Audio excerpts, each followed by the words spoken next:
आप सभी विद्यार्थियों का हमारे YouTube चैनल पर स्वागत है।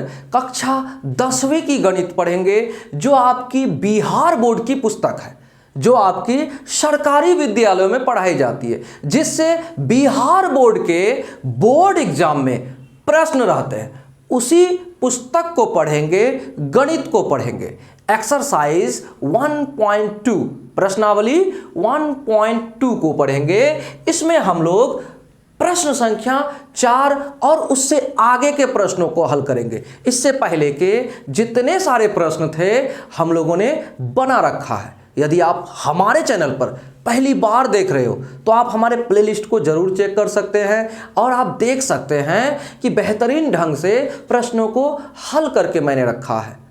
चलिए शुरू करते हैं। प्रश्न संख्या 4, इसमें दिया गया है कि HCF 9 क्या दिया है? HCF दिया है, दो संख्याओं का 9 दिया है और LCM हमें ज्ञात करना है और वो दो संख्याएं भी दिया हुआ है। क्या है? 306, 657। तो लिखते हैं, सबसे पहले लिखेंगे हल। क्या लिखेंगे? हल लिखेंगे 4 नंबर का। तो आपको जो दिया है ना उसको लिखिए। दिया है, क्या दिया है? दो संख्याएं, दो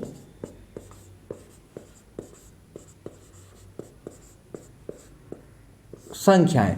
अब संख्याएं क्या क्या है? 306 और 657। 306 और 657 ये दो संख्याएं हैं। इसका HCF आपको दिया हुआ है। तो HCF क्या है भाई? HCF बराबर आपको दिया हुआ है 9। क्या दिया हुआ है? 9। अब आपको कहता है कि LCM क्या, इसका LCM क्या है या क्या होगा? LCM, ठीक है, बराबर व्हाट। देखिए, अगर आप अभाज्य गुणनखंड विधि द्वारा करेंगे तो आप बना सकते हो, कोई दिक्कत नहीं। लेकिन एक सूत्र है, एक फॉर्मूला है कि दो संख्याओं का गुणनफल बराबर होता है HCF गुना LCM। क्या होता है? दो संख्याओं का गुणनफल बराबर होता है HCF गुना LCM। तो आपको इन्हीं दो संख्याओं का HCF दिया हुआ है और दो संख्याएं भी दिया हुआ है। तो आप क्या करो, उस सूत्र का अप्लाई कर दो, आराम से बना सकते हो। तो लिखो, हम जानते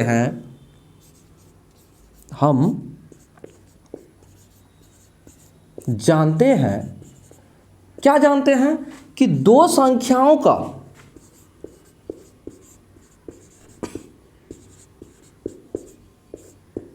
गुणनफल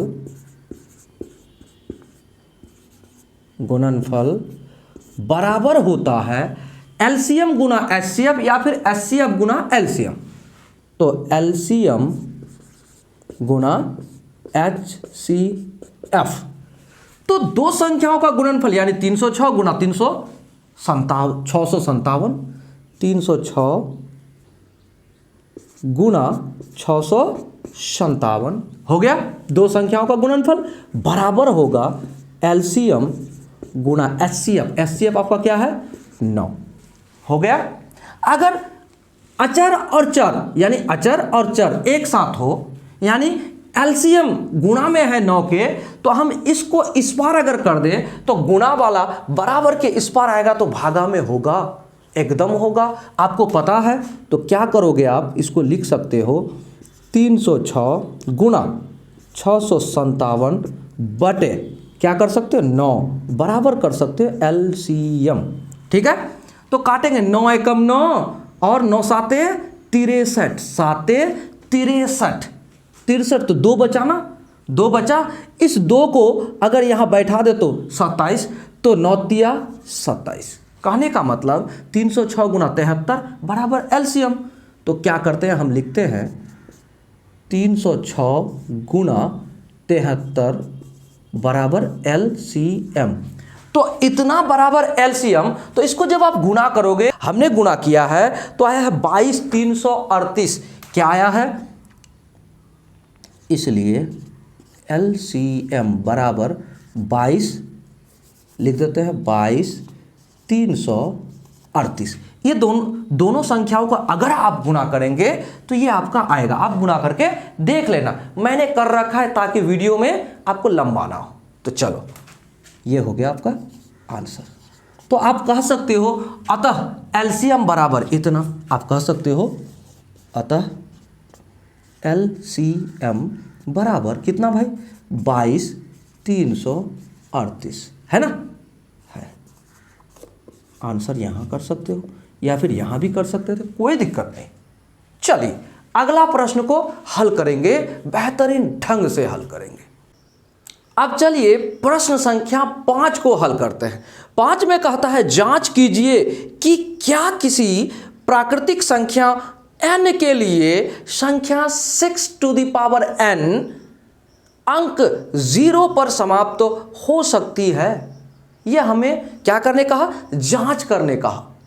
तो जरा इस बात को आप समझिएगा कि कोई भी संख्या अगर 0 पर समाप्त होना चाहता है ना, अगर कोई भी संख्या 0 पर समाप्त होना चाहे तो उसके गुणनखंड में, अभाज्य गुणनखंड में जानते क्या आना चाहिए। तो हम कुछ लिखते हैं, जरा समझिएगा।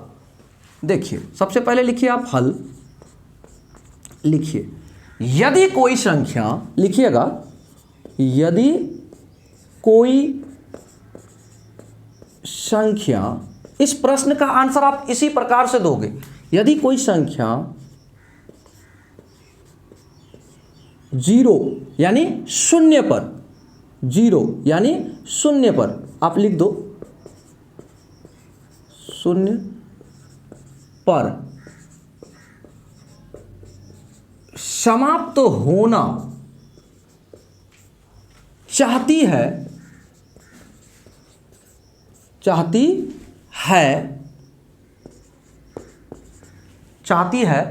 तो उसके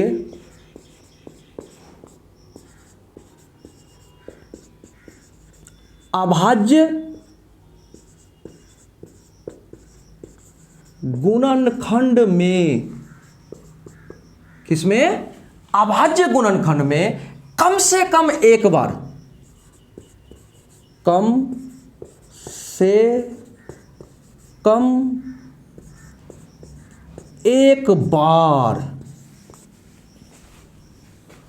2 गुना 5, कम से कम एक बार 2 गुना 5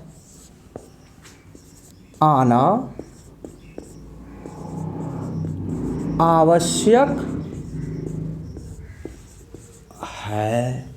क्या है, यदि कोई संख्या 0 यानी 0 पर समाप्त होना चाहती है तो उसके अभाज्य गुणनखंड में कम से कम एक बार 2 गुना 5 आना आवश्यक है, जरूरी है।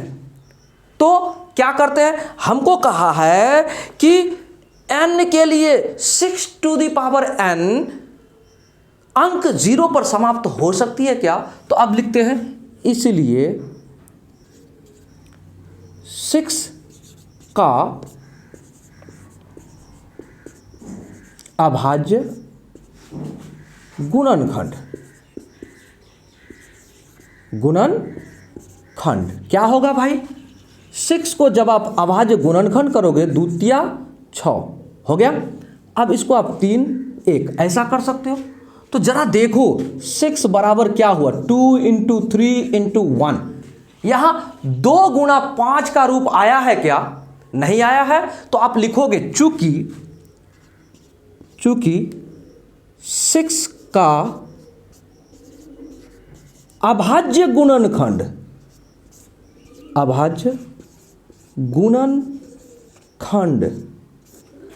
करने पर, 6 का अभाज्य गुणनखंड करने पर, 6 का अभाज्य गुणनखंड करने पर 2 गुना 5 नहीं आया,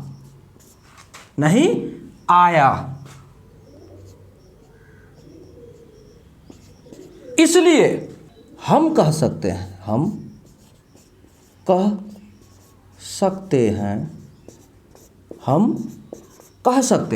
क्या कह सकते हैं, प्रश्न जैसा कहता है उस हिसाब से जवाब दो। इसलिए हम कह सकते हैं कि 6 टू द पावर n अंक, हम कह सकते हैं कि 6 टू द पावर n अंक 0 पर समाप्त नहीं हो सकती, 0 पर समाप्त नहीं हो सकती। किसी प्राकृतिक संख्या, किसी प्राकृत संख्या n के लिए, या फिर आप प्राकृतिक संख्या n के लिए आप इससे इस तरह से जवाब दे सकते हो। उम्मीद है आपको समझ में जरूर आया होगा कि हमने क्या कहा। हमने कहा यदि कोई संख्या 0 पर समाप्त होना चाहती है तो उसके अभाज्य गुणनखंड में कम से कम एक बार 2 गुना 5 आना आवश्यक है। ठीक है, देखिए 2 गुना 5 आएगा अर्थात अंत में क्या आएगा, 0 होगा, यानी 0 पर वो संख्या समाप्त होगा। तो 6 का अभाज्य गुणनखंड करने पर हमारा ये आ गया, तो हम लिख दिए कि 6 का अभाज्य गुणनखंड करने पर हमें ये रूप नहीं आया। ठीक है, 2 गुना 5 नहीं आया, अतः हम कह सकते हैं, इसलिए हम कह सकते हैं 6 पर पावर n अंक 0 पर समाप्त नहीं हो सकती। क्यों नहीं हो सकती? किसी प्राकृतिक संख्या n के लिए क्यों नहीं हो सकती ये हमने बता दिया। ठीक है, क्यों हो सकती क्यों नहीं हो सकती वो सारा बात हमने बता दिया।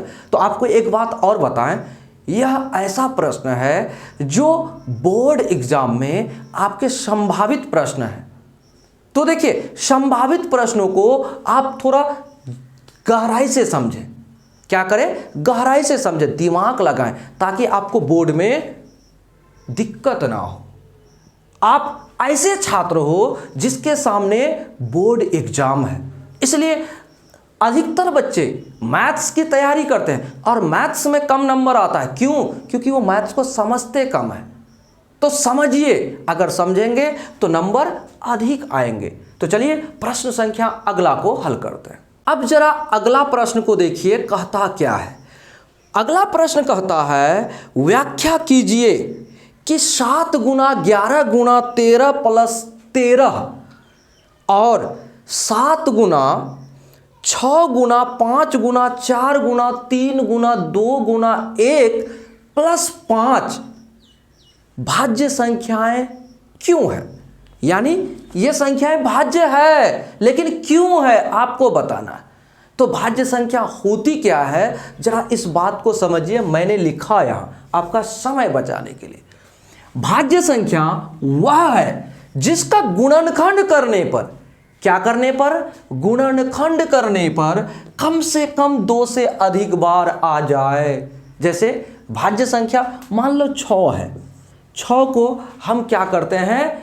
अभाज्य गुणनखंड करते हैं। तो क्या होगा? 2 से करेंगे द्वितीया के 6, फिर 3 से करेंगे 1, अर्थात 6 का हम लिख सकते हैं कि अर्थात 6 का अभाज्य गुणनखंड 2 गुना 3 गुना 1 कितना बार है भाई साहब? 2 बार, ये तीसरा बार है ना। 1 2 3 बार गुणनखंड किया हुआ है। तो कहता है भाज्य संख्या कौन है? जो कम से कम 2 से अधिक बार आ जाए। समझ में आया बात? उम्मीद है आपको समझ में आ गया होगा। हमने अभाज्य गुणनखंड करके आपको बताया। अब चलिए हम ये तो आपको बता दिए कि भाज्य संख्याएं क्या होती है, किसको भाज्य कहेंगे, किसको भाज्य क्यों कहेंगे, ये भी हमने आपको बता दिया। तो चलिए प्रश्न के अनुसार चलते हैं। प्रश्न आपको क्या कहता है? आपको कहता है 7 × 11 × 13 + 13 है ना, यही दिया है। तो जरा इसको मिटाते हैं और आगे इसको आपको बताते हैं, क्योंकि ये तो आपको मैंने बताया कि भाज्य संख्या कौन है, किसे कहेंगे। तो अब देखिए प्रश्न आपको जो कहता है उसको देखिए। प्रश्न कहता है 7 × 11 × 13 + 13 है ना, यही है। तो इसको कैसे करते हैं जरा देखिए। इसको हम लिख सकते हैं क्या? इसको ऐसा कैसा लिख सकते हैं? 13 को यहाँ से कॉमन ले ले, उभयनिष्ठ ले ले, तो क्या होगा? 13, ये तो इसके साथ गुणा में है ना, तो डायरेक्ट बाहर कर दिए, तो 7 गुना 11, ठीक है, और प्लस 1, क्यों होगा प्लस 1? 13 एकम 13 हो गया। आपने अलजेब्रा में पढ़ा होगा इस तरह से कॉमन लेने के लिए। तो हमने क्या किया, 13 यहां से गायब कर लिया, बाहर कर दिया, और 13 एकम 13 यहां पर 1 दे दिया, तो 13 एकम 13 हो गया। अब इसको ऐसा कर सकते क्या, 13 इंटू 11 7 77 और प्लस 1 क्या हो गया भाई, 13 गुना 78 और गुना 1 कर सकते हैं क्या? कितना रूप में आया? 3 रूप में आया, आया ना? 3 रूप में आया ना? 3 किसमें? कम से कम 3 बार आ जाए गुणनखंड के रूप में, तो है, इतना तो है ना। तो हम कह सकते हैं, क्या कह सकते हैं कि ये क्या है, भाज्य संख्याएं हैं। चूंकि इसका गुणनखंड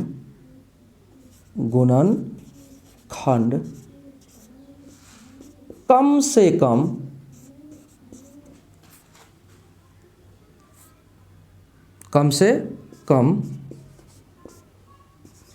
2 से अधिक है,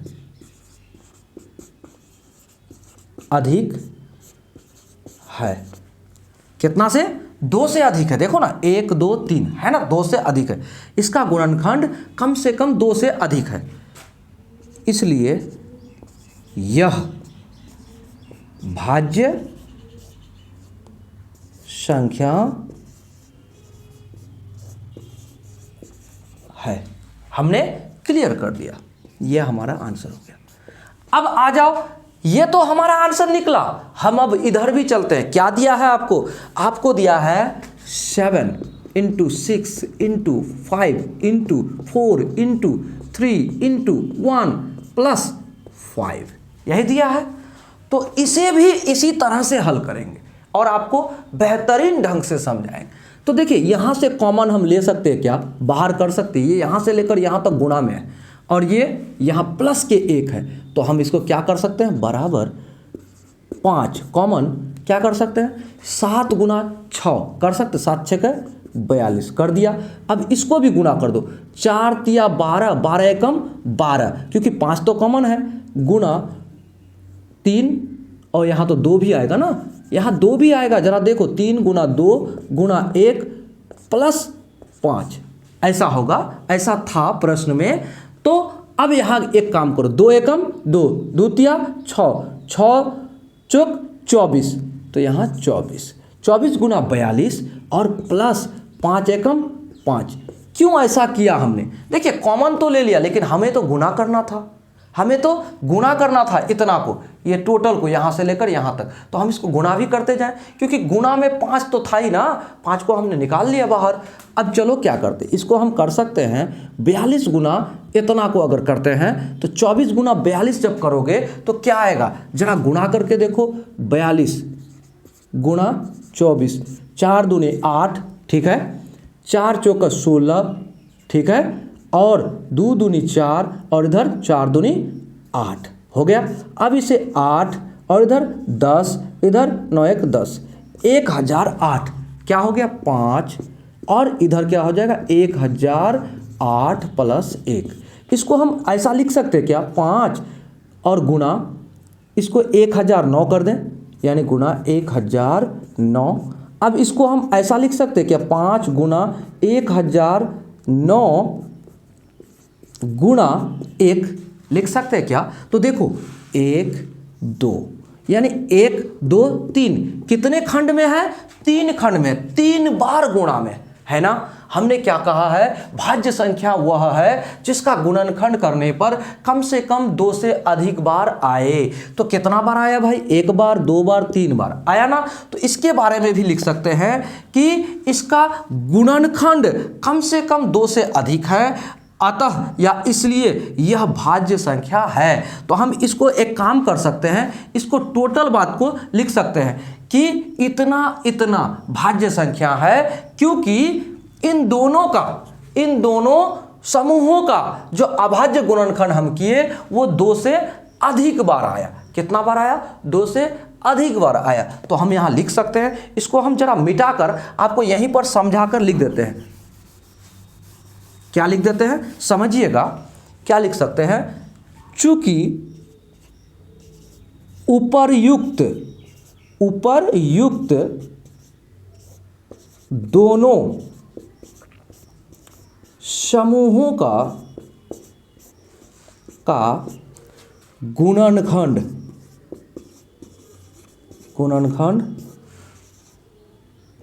2 से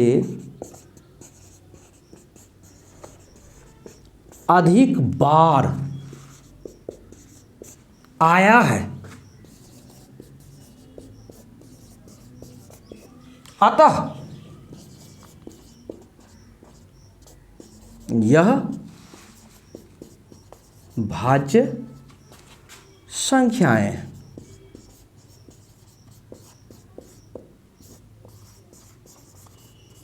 आंसर उम्मीद है आपको समझ में जरूर आया होगा कि हमने क्या किया।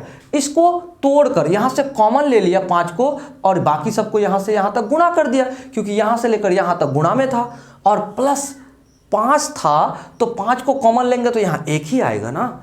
और उसके बाद 1008 आया गुणा करने के बाद, इसको जोड़ दिए तो 1009 आया और 1009 गुणा में जब इसके साथ आया तो 1 तो गुणा करेंगे तो बराबर उतना ही हो जाएगा। तो हम इस रूप में अगर लिख पाते हैं तो 2 से अधिक बार है, इसलिए यह एक क्या संख्या है? भाज्य संख्या है। यहां पर भी उसी तरह से आपको बता दिया। तो कहे उपर्युक्त दोनों समूह, ये समूह और ये समूह आपको प्रश्न में दिया है, तो ये दोनों समूह का क्या हुआ? गुणनखंड 2 से अधिक बार आ गया है, अतः यह संख्या क्या है? भाज्य संख्या है। तो चलिए अंतिम प्रश्न है अगला, उसको भी हल कर लेते हैं। अब चलिए अगला प्रश्न को हल करेंगे, जो इस प्रश्नावली के 7वां सवाल है। और प्रश्न जो है ना उसको पढ़िएगा तो आपको लगेगा बहुत लंबा प्रश्न होगा, जवाब भी लंबा होगा, इसलिए डरना नहीं है। क्यों नहीं डरना है? क्योंकि मैथ्स को अगर आप समझेंगे तो मैथ्स आपसे डरेगा, गणित आपसे डरेगा। कैसे डरेगा? चलो भाई हल करते हैं। देखिए कहता है किसी खेल के मैदान के चारों ओर एक वृत्ताकार पथ है। कोई खेल का मैदान है, मान लो ये खेल का मैदान है और खेल का मैदान है ना, इसके चारों ओर क्या है? एक पथ है, यानी रास्ता बनाया हुआ। क्या है? रास्ता बनाया हुआ है। इसमें कुछ लोग चलते हैं। ये खेल का मैदान है, चारों ओर क्या है? वृत्ताकार में एक रास्ता है, इसमें चलता है। ये आपको कहता है ये स्टेडियम है, खेल का मैदान है, ठीक है। तो इसमें क्या करता है? एक सोनिया और के है, एक रवि है, एक रवि है और एक सोनिया है। जगह वही है, सेम टू सेम एक जगह। मान लो यहां से सोनिया चलना प्रारंभ करता है, इधर से चलना शुरू किया, इधर से यहां तक आया, तो सोनिया को समय लगता है 18 मिनट। कितना समय लगता है इसको चक्कर लगाने में? 18 मिनट। लेकिन रवि इसी को चक्कर लगाता है, मान लो इधर से चले या इधर से चले, तो रवि को 12 मिनट लगता है। कहने का मतलब रवि स्पीड चलता है, ठीक है। अब प्रश्न को समझिएगा, ये दोनों अलग अलग टाइम पर अलग अलग समय पर चलता है, तो एक व्यक्ति अधिक समय लगाता है और एक व्यक्ति कम समय लगाता है। कहने का मतलब यह है कि रवि के साथ अगर चलेंगे तो रवि तो स्पीड चलेगा, और रवि के साथ चलेंगे तो स्पीड चलेगा, तो सोनिया भी उसको देखकर स्पीड चलेगी। तो क्या हो जाएगा? 18 मिनट अगर सोनिया के साथ लगता था, रवि के साथ मिलकर अगर एक साथ चले तो प्रारंभिक स्थान पर फिर आकर वो 12 मिनट में ही पहुंच जाएगा। कहने का मतलब यह है कि कम समय लगेगा। तो रवि के साथ चलने पर कम समय लगता है, तो यानी कम मतलब न्यूनतम। देखिए ऐसे प्रश्नों में जब कभी अधिक समय लगता है, अधिकतम बात बोला जाए तो आप HCF करना, और अगर न्यूनतम यानी कम समय लगने की बात बोले, न्यूनतम वाली बात बोले, तो आप LCM करना। क्या करना? LCM करना। आपका प्रश्न का हल मिल जाएगा। तो चलिए कैसे करते हैं जरा देखिएगा। कहता है कि चक्कर लगाने में सोनिया को लगा समय। सबसे पहले हम ये लिखते हैं हल, ठीक है। तो लिखते हैं चक्कर लगाने में लगा सोनिया को लगा समय बराबर 18 मिनट। कितना मिनट? 18 मिनट। लेकिन चक्कर लगाने में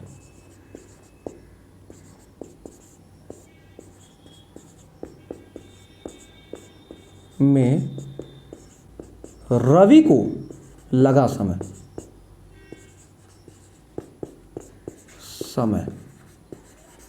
कितना हो जाएगा? 12 मिनट। ये दिया है हमें, ये प्रश्न में दिया है कि सोनिया को 18 मिनट लगता है और रवि को 12 मिनट लगता है। ठीक है। अब प्रश्न कहता है कि जबकि इसी मैदान का चक्कर लगाने में रवि को 12 मिनट लगते, मान लीजिए वे दोनों एक ही स्थान पर एक ही समय पर चलना प्रारंभ करें। अगर हम कहें कि एक ही जगह से, एक ही तरफ, एक ही समय से अगर चलना प्रारंभ करें दोनों, तो यह तय है कि रवि स्पीड चलता है तो कम समय लगेगा। तो रवि के साथ अगर सोनिया भी चलेगी तो कम समय में पहुंच जाएगी पुनः इसी स्थान पर। कहने का मतलब यह है। तो न्यूनतम समय का जब बात बोले तो हम क्या करेंगे? एलसीएम करेंगे। तो लिखते हैं, इसलिए सोनिया और रवि द्वारा मैदान का चक्कर लगाने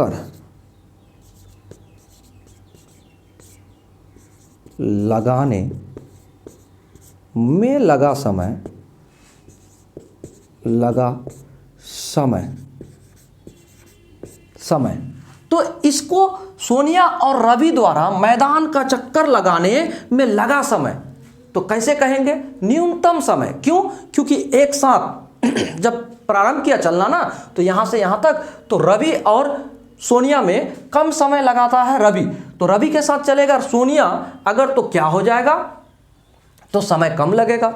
तो इसलिए लगा समय बराबर क्या हो जाएगा? समय बराबर एलसीएम करेंगे। क्या करेंगे? एलसीएम।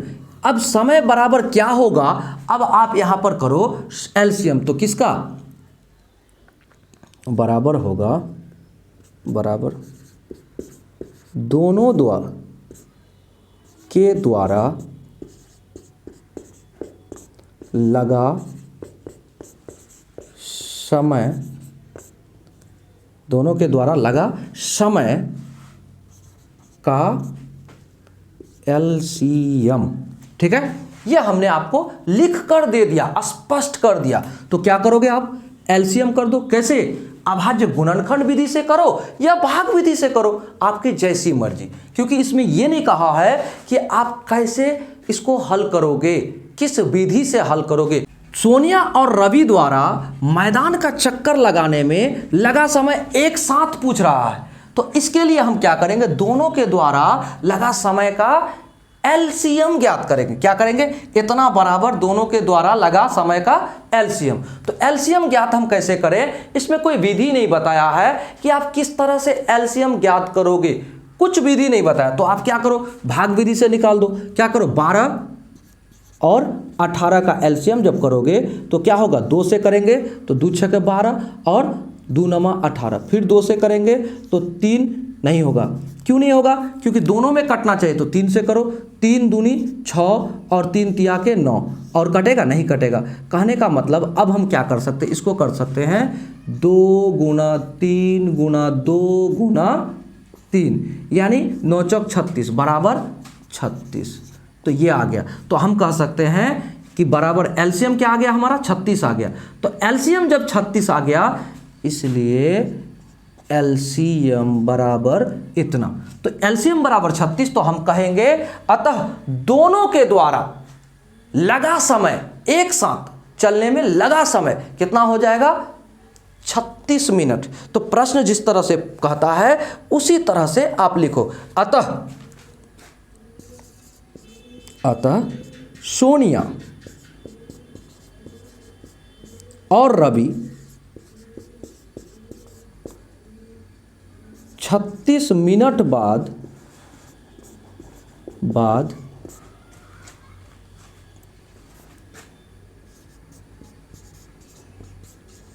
प्रारंभिक स्थान पर मिलेंगे। ठीक है, तो ये हो जाएगा आपका आंसर। उम्मीद है आपको समझ में जरूर आया होगा। हमने क्या किया कि दोनों व्यक्ति जब एक स्थान से शुरू करता है चलना, तो रवि तो कम समय लगाता है चक्कर लगाने में, तो रवि के साथ जब सोनिया चलेगी तो कम समय लगाएगा।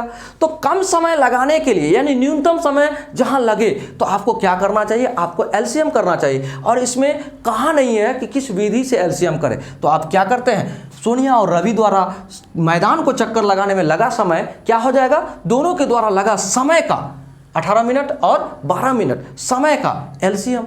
तो एलसीएम क्या हो जाएगा, 12 और 18 का हम निकाले तो 36 निकला। तो हम कह सकते हैं अतः सोनिया और रवि, और यहां लिख दो रवि, सोनिया और रवि 36 मिनट बाद प्रारंभिक स्थान पर मिलेंगे। तो चलिए अगले वीडियो में मिलेंगे अगले सवाल के साथ, अगले प्रश्नावली में।